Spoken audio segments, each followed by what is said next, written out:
Bismillahirrahmanirrahim. Assalamualaikum warahmatullahi wabarakatuh. Waalaikumsalam warahmatullahi wabarakatuh.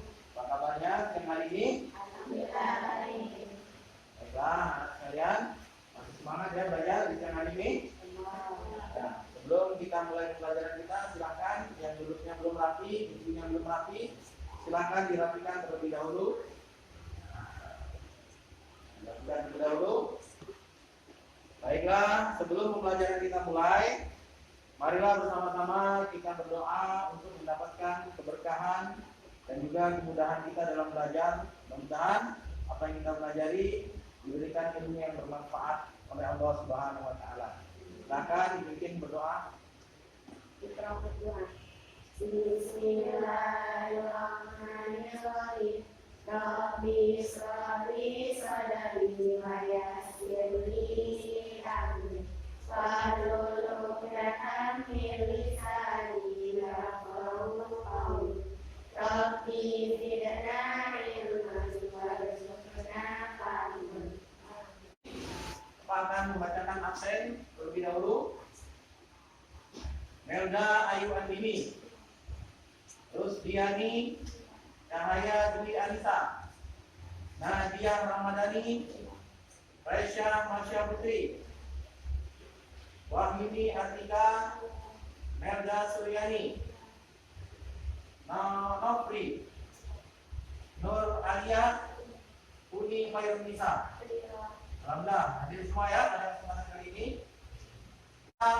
Pembelajaran kali ini materi kita adalah Al-Quran Hadis. Namun sebelum menuju kepada judul baru pada kesempatan kali ini, kita akan mengulang sedikit materi kita pada pertemuan pekan yang lalu, yaitu tentang Al-Quran adalah wahyu Allah Subhanahu wa taala. Baiklah anak-anak, bahwasanya kemarin kita sudah mempelajari Al-Quran itu adalah wahyu yang diturunkan Allah Subhanahu wa taala kepada Nabi kita Muhammad sallallahu alaihi wasallam melalui malaikat Jibril. Maka apa fungsi Al-Quran yang diturunkan?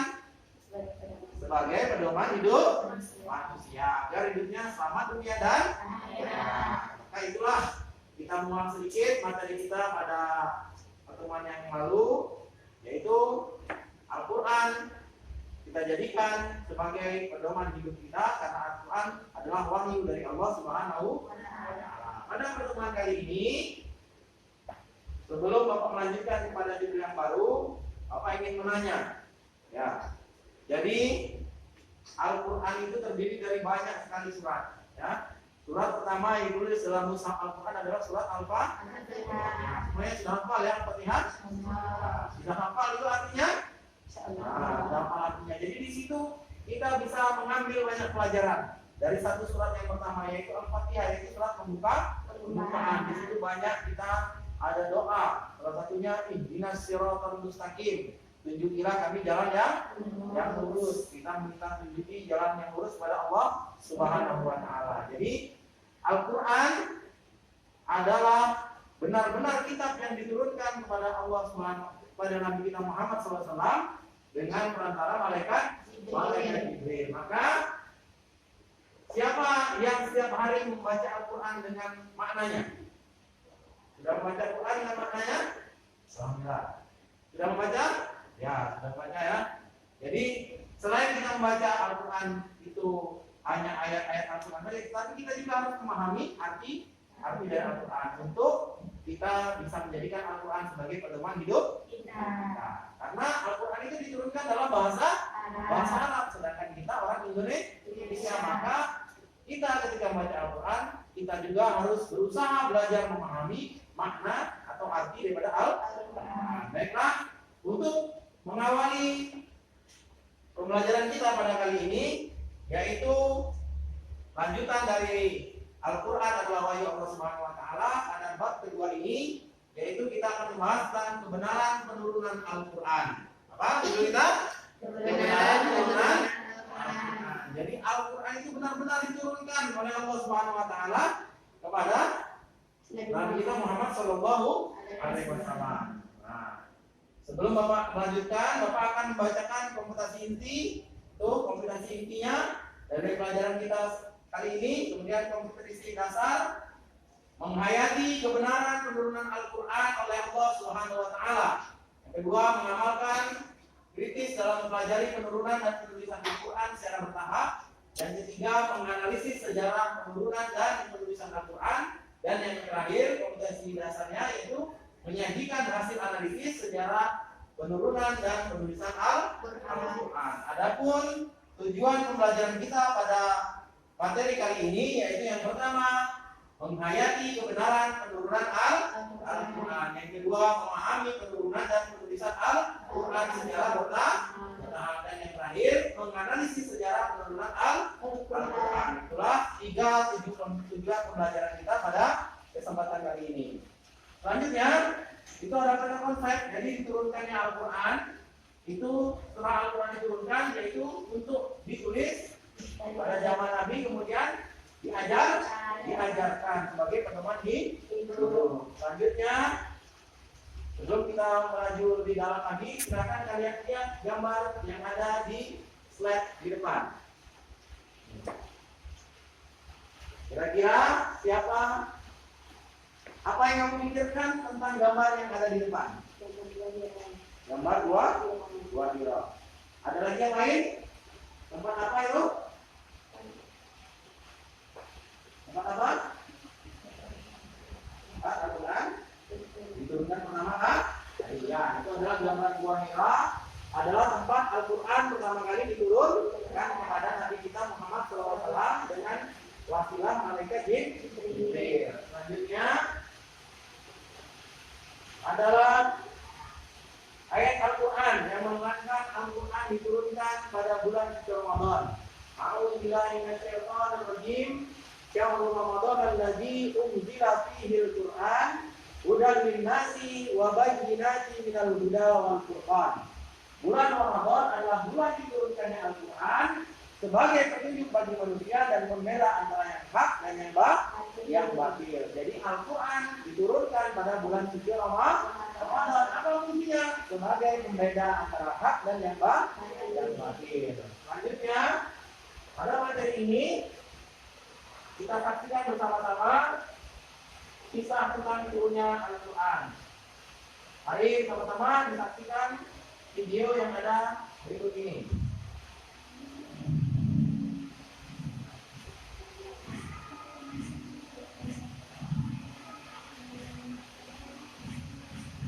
Silakan diperhatikan secara bersama video penjelasan tentang Al-Quran, penurunan Al-Quran. Kisah penurunan Al-Quran terkini. Al-Quran diturunkan Muhammad yang tertipu kepada Nabi Muhammad SAW di bulan Nurul Al-Quran Al-Zawji. Kemudian Al-Quran berakhir selama pintu dan 3 tahun. Seperti diriwayatkan Al-Quran selama 20 tahun, 20 hari. Selama itu Al-Quran diberikan terakhir kepada Muhammad sebagai religius atau sertifikat surat atas sekitar 6.666 ayat. Al-Quran telah dijelaskan yaitu dibaca 20 ayat Al-Istiqlaqiyah dan Madinah yang disebut ayat Madinah. Kemudian penularan yang pertama sekaligus menandakan kelanjutan Muhammad menjadi seorang nabi. Karena itu Nabi Muhammad menunjukkan pada satu ayat berkata, memiliki sayap yang berlipat dari kita hingga berjumlah. Pertemuan antara keduanya menghasilkan buah cinta yang sempat tidak dikenal dengan berarti dan kisahnya. Yang pertama, tadi video singkat tentang Al-Quran, yang mana Al-Quran itu diturunkan secara berangsur. Jadi ketika itu awal Al-Quran diturunkan yaitu di dua hiro. Surat yang pertama kali diturunkan adalah surat Al-Alaq ayat 1 sampai dengan yang berbunyi Bismillahirrahmanirrahim. Iqra bismi rabbikal ladzi khalaq, khalaqal insana min 'alaq. Iqra wa rabbukal akram, alladzi 'allama bil qalam, 'allamal insana ma lam ya'lam. Itulah materi selanjutnya, yaitu kalian bisa lihat di sini kalian tentang sejarah penulisan Al-Quran. Setelah kita menghayati daripada turunnya Al-Quran tadi, selanjutnya kita akan memasuki jadi tentang pengertian tulisan Al-Quran atau sejarah turunnya Al-Quran dari masa baginda Rasulullah SAW sampai dengan masa Khalifah Utsman bin Affan radhiyallahu anhu. Perlu kalian ketahui bahwa Al-Quran yang saat ini kita pelajari, Al-Quran ini yang saat ini kita pelajari, dulu pada zaman Nabi tidak berbentuk seperti mushaf, tetapi langsung dari malaikat Jibril turun kepada baginda Rasulullah SAW. Kemudian Rasulullah menyampaikan kepada para sahabat, kemudian para sahabat menghafalnya, dan ada sebagian dari mereka yang menulisnya di pelepah kurma, di kulit-kulit binatang dan lain sebagainya. Kemudian pada zaman Abu Bakar, karena banyaknya para penghafal Quran yang wafat dalam pertempuran, maka di zaman Abu Bakar ini Khalifah Utsman bin Affan mengusulkan untuk mengumpulkan Al-Quran menjadi satu. Tetapi oleh Abu Bakar ditolak. Kenapa ditolak? Karena Abu Bakar takut berdosa. Karena pada zaman Nabi tidak diajarkan oleh Nabi untuk menjadikan Al-Quran suatu mushaf atau mengumpulkannya menjadi satu. Dengan banyak pertimbangan dan rujukan daripada Utsman, kemudian Allah Subhanahu wa taala membukakan hati daripada Abu Bakar Siddiq radhiyallahu anhu untuk menuliskan Al-Quran, maka Abu Bakar menyetujui usulan daripada Utsman. Nah, itulah awal mula sejarah pengumpulan Al-Quran di masa Abu Bakar As-Siddiq. Kemudian di masa yang ketiga yaitu pengumpulan Al-Quran di masa Khalifah Utsman bin Affan. Nah, waktu itulah di Khalifah Utsman bin Affan ini banyak terjadi perbedaan baik tulisan daripada harokat Al-Quran dan makna Al-Quran dan lain sebagainya. Maka pada Khalifah Utsman ini dikumpulkanlah Al-Quran seperti yang saat ini kita tahu. Al-Quran menjadi mushaf. Nah, mushaf yang satu itu dimulai pada Khalifah Utsman bin Affan seperti yang kita tahu saat ini. Baiklah anak-anak, itu penjelasan singkat tentang turunnya Al-Quran dan juga tentang sejarah penulisan Al-Quran. Maka sekarang masuk ke sesi selanjutnya yaitu kita berdiskusi. Mendiskusikan tentang pelajaran kita kali ini. Silakan untuk membentuk kelompok. Ini kelompok 1. Silakan untuk berbalik. Dan ini kelompok 2. Jadi pada diskusi kali ini perintahnya yaitu kalian diskusikan, ya, diskusikan tentang proses pengumpulan, ya, proses pengumpulan dan penurunan Al-Quran. Lalu dari hasil diskusi itu kalian presentasikan ke depan. Bapak beri waktu 10 menit untuk kalian mendiskusikan tentang proses pengumpulan dan juga penulisan Al-Quran Karim. Silakan, waktunya 10 menit dimulai dari sekarang. Baiklah, cukup mungkin waktunya 10 menit. Mungkin dari kelompok 1 dulu untuk menyampaikan perwakilan daripada hasil diskusinya tentang pengumpulan dan penulisan Al-Quran. Silakan. Pada zaman Nabi, yang pertama dia satu Nabi Muhammad SAW. Di mana pada saat ini para sahabat pribadi berkata adalah tulisan-tulisan yang masih begitu besar. Siapa saja di antara para sahabat yang mengalami ayat, maka akan menghafalnya atau menuliskannya sehingga sarana seadanya di pelepah kurma, potongan kulit, ada dicadang atau mengambil kita. Sehingga para penghafal Quran sangat banyak. Yang kedua pada zaman sahabat Abu Bakar. Pada zaman itu terjadi banyak orang yang berjihad dan menghafal Al-Quran dari kaumnya. Di antara para sahabat yang menghafal Al-Quran yang paling mulia pada peperangan Yamamah adalah Salim Bakar tidak Abu Hurairah, di mana Rasulullah SAW pernah memerintahkan para sahabat untuk mengambil pelajaran Al-Quran darinya. Abu Bakar memerintahkan untuk mengumpulkan Al-Quran agar keadilan. Ya, baik, bagus. Hasil diskusinya kita berikan aplaus untuk kelompok 1. Kemudian sekarang silakan untuk kelompok 2 mempresentasikan hasil diskusinya.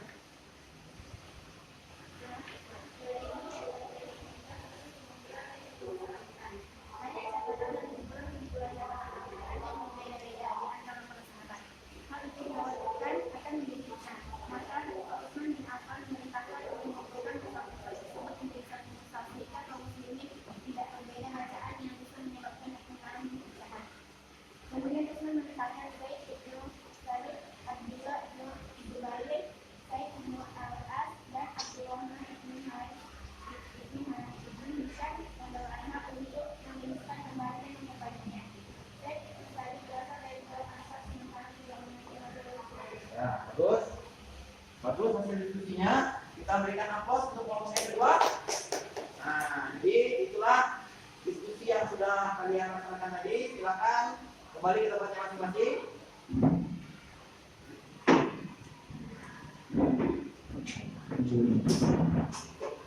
Baiklah anak-anak, sebelum Bapak menutup daripada pelajaran kita siang hari ini tentang turunnya Al-Quran, maka lebih baik kita perhatikan dulu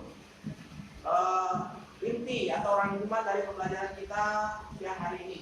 Yang pertama, Al-Quran itu diturunkan ke langit dunia pada malam Al-Qadar sekaligus lengkap dari awal sampai akhir, kemudian diturunkan berangsur-angsur sesudah itu dalam tempo berapa tahun? 23 tahun. Yang kedua, penulisan dilaksanakan sejak wahyu diterima Nabi Muhammad SAW hingga selesai dikumpulkan dalam sebuah tulisan berupa mushaf atau kitab yang berjilid yang kita kenal dengan sekarang Al-Quran itu, yaitu pada zaman Khalifah Utsman bin Affan. Dan yang ketiga, banyaknya para penghafal Al-Quran yang gugur di medan perang membuat sahabat Umar menyampaikan pendapat kepada sahabat Abu Bakar untuk mengumpulkan catatan-catatan Al-Quran. Kemudian yang keempat, proses penulisan Al-Quran menjadi sebuah mushaf untuk selesai pada zaman Khalifah Utsman bin Affan. Jadi intinya Al-Quran yang saat ini kita pelajari ini, yaitu awal mulanya terkumpulnya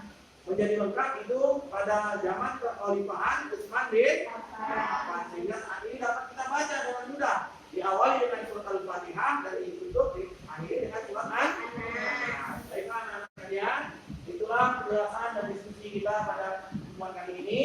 Kemudian selanjutnya ada tugas individu yang harus kalian kerjakan. Silakan perhatikan di buku kalian lembar kerja peserta didik, yaitu yang pertama penerapan yang harus kalian kerjakan. Kalian tuliskan wahyu yang pertama kali diturunkan Allah Subhanahu wa taala melalui perantara malaikat Jibril kepada baginda Rasulullah SAW yang ketika itu berada di gua Hira. Kemudian tugas yang selanjutnya yaitu kalian uraikan 4 pertanyaan yang sudah ada di pada buku latihan kalian. Kalian selesaikan semua tugas itu di rumah.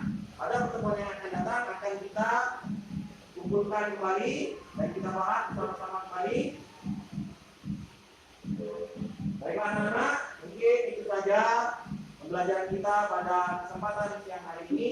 Sebelum menutup pelajaran pada siang hari ini, ada nasihat dari baginda Rasulullah SAW yang mana Rasulullah SAW bersabda, "Khairukum man ta'allama al-Qur'an wa 'allamahu." Baik-baik kalian adalah yang mau belajar Al-Quran dan mengajarkannya. Jadi sekarang kita belajar Al-Quran, tapi kita berniat nanti setelah kita bisa paham tentang Al-Quran, maka kewajiban kita mengajarkan kepada orang lain agar ilmu kita bisa bermanfaat dan kita bisa menjadi sebaik-baiknya orang yang seperti digambarkan oleh hadis baginda Nabi Muhammad SAW. Sekian pembelajaran pada kali ini. Kita tutup bersama-sama dengan membaca Alhamdulillahirabbil alamin. Baiklah, dan kurang lebihnya mohon dimaafkan. Akhiri dengan ucapan wassalamualaikum warahmatullahi wabarakatuh.